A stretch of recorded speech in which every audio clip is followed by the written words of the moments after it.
Wakil Menteri Pariwisata Niluh Puspa turut hadir mengikuti persembahyangan Puja Wali dan Hari Suci Galungan yang berlokasi di Pura Mustika Dharma Cijantung, Jakarta Timur. Momentum Hari Suci Galungan menurut Niluh Puspa dapat dimaknai agar umat Hindu selalu dapat mengintrospeksi diri dan mawas diri dalam menjalankan kehidupan sehari-hari.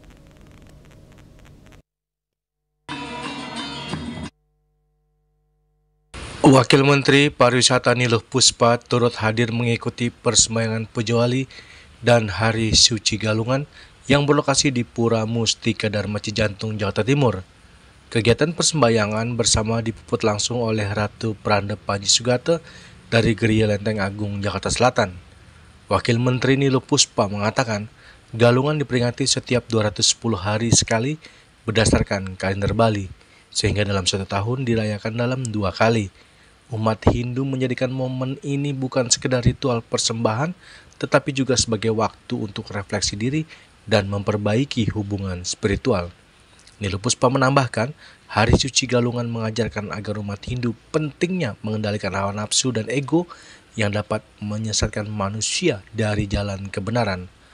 Hari Raya Galungan juga memiliki makna filosofi yang dalam, yakni kemenangan jiwa manusia melawan godaan duniawi. Dalam kehidupan modern, nilai-nilai Galungan tetap relevan untuk menjaga keseimbangan batin dan moral. Yang bersamaan juga dengan Puja Wali di sini, jadi saya mengucapkan selamat Hari Raya Galungan ke seluruh umat Hindu yang ada di Indonesia.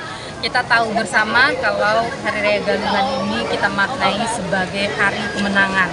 Kemenangan tidak hanya soal Dharma melawan Adharma, tetapi juga adalah kemenangan dari kita sendiri melawan ego kita sendiri. Itu yang paling penting.